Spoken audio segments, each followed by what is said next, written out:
Emily Locker is the author of Running Mates, a new YA book now in stores. Thank you so much for your time today. Thank you. I'm so excited to be here. The title Running Mates, a political term, but also talks a little bit about sports. Tell us a little bit about the Yes. story.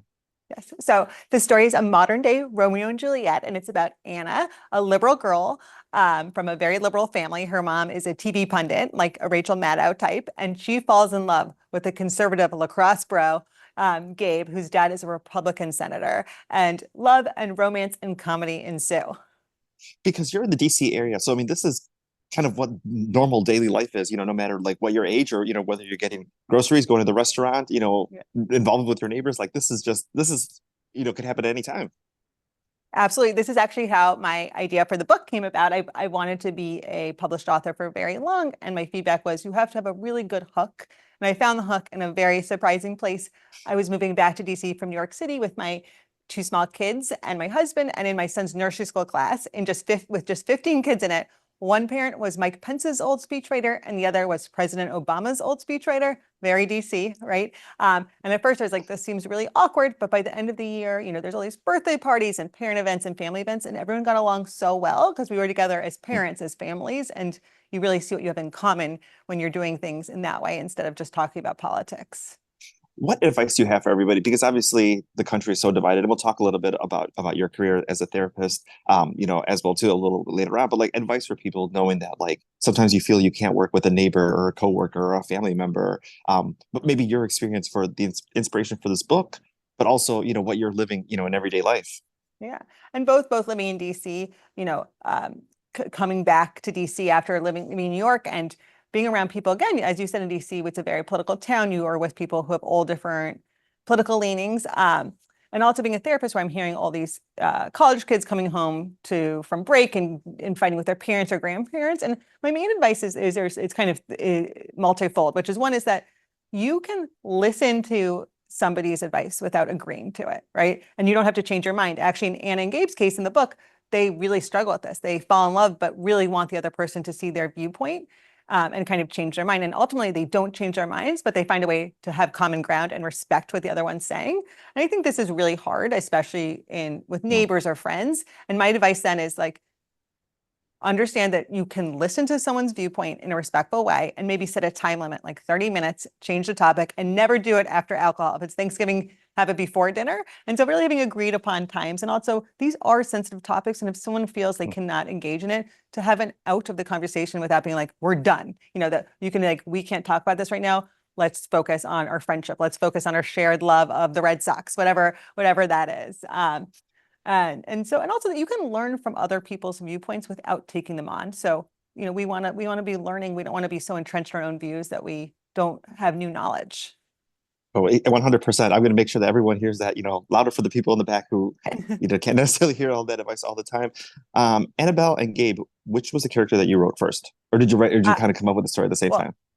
Anna is it's her narrative voice. So she was my first one, and she's kind of, maybe a little more like me, a little quirkier, a little bit awkward at times, says what she's thinking way too quickly. And Gabe is kind of the dreamboat. The first thing she admires is his muscles. Then she finds him intellectual and all these other things too. But he's kind of like preppy. He's a Republican senator's son, so he's had to kind of be in the fishbowl. So he's kind of, a little more, he's a little more contained. And so they kind of help each other. He helps her, be able to not just say whatever she's thinking and be a little more nuanced. And she helps him kind of be truer to his identity, not be so scared that he's going to go against or hurt his family by what he's saying.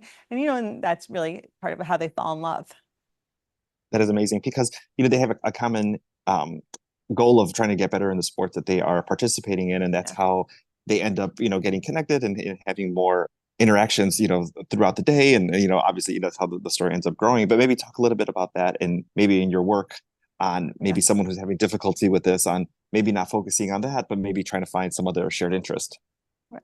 I think that, Anna and Gabe would never have fallen in love, and it is an epic love story. So they would never have fallen in love if they hadn't been in this shared space or in a running club together, right? And so much of our life now is behind a screen and through social media and through snippets, and that makes us decide who we like, we don't like, kind of even what water bottle we might use to drink from, and then just to really be in more experiences with people where we are gonna, we're gonna be with people in our community who might not think the same way and how powerful that can be. I have a personal example. When I moved back to DC, it was my first time I was really around people who did think politically different again, especially in my son's school. And I became very close friends with people who I would never have thought I was. And we did things differently. Even I'm someone who I want to be Emily, but with kids. I don't want to be Mrs. Locker or Miss Emily. And, this seems like a small difference, but they're all Mrs. and Mr. And at first I was like, oh, they're so, stuck up, whatever. But now I'm like, their kids are so much better behaved than mine. And maybe I can learn something from them. Maybe there is, some truth to what the way they do things. So even these small examples can make us grow so much, can make us better parents, can make us understand nuance. So just really pushing yourself to be open to how other people are doing things. I want to talk a little bit about the romance angle of the book because I heard that Nora Roberts, like you got into her books very early on. Yeah. Is this kind of like a full circle moment? Like I feel like I can be the Nora Roberts for the next generation because Yeah. of the books that you're writing now. Yeah, I think yeah, absolutely. I used to stay up till 2 or 3 in the morning reading Nora Roberts, Sweet Valley High, and later my 20s, Emily Giffin. And so, these meant so much to me. I love them. I think they're queens. I think they're the most wonderful people. And so now to be in a position of getting to write, and I even got to interact with some of my favorite authors. I recently got to meet Emily Giffin, which was a dream come true because she's really one of the reasons I realized I wanted to actually write a book. So yes, it's so many full circle moments, and it's been so fun and exciting. Yeah, Emily's come to our area several times doing book Yeah. tours, and she's just a riot. Like there's a reason why people fall in love with her and her writing as well. She's the kindest. She was so kind to me. When I reached out to her, and she's been just amazing. And the final thing here, kind of going back into your line of work, as far as some advice for parents dealing with their younger kids who maybe don't have the ability to vote, maybe they're under 18, but they're hearing these things that their parents are saying, of maybe watching the conversations or the things that are coming out of their mouth where they don't think their kids are listening. But of course, kids pick up everything, and kids, may not have the words to be able to express how they feel, but they're taking everything in that they're saying. And there's going to be so much that's going to be said between now and November. What's some advice that maybe for parents of like, just to be maybe aware of? Yeah. Well, one thing is I think people, we protect our kids from so much. Like we're not going to let our 5-year-old see an R-rated movie. We're not going to, we're not going to take our 16-year-old to like, we're not going to go drinking with our 16-year-old. We all do all these things to preserve their youth and to not, to allow them to be in positions where they can form their own identities. And that's what we really want to do. And I think we feel so passionate about what's happening today that we use language and we say things like the world's going to end, or like, this is so dangerous, or we might talk about things that we wouldn't normally talk about in these very extreme ways. And I think we just really want to catch ourselves that we want to be models for our children, and you can have strong, passionate views. I think that's healthy and good. We want to have strong, passionate views. But we want to remember that these are children and that we are trying to teach nuance, not for them to think just the way we do.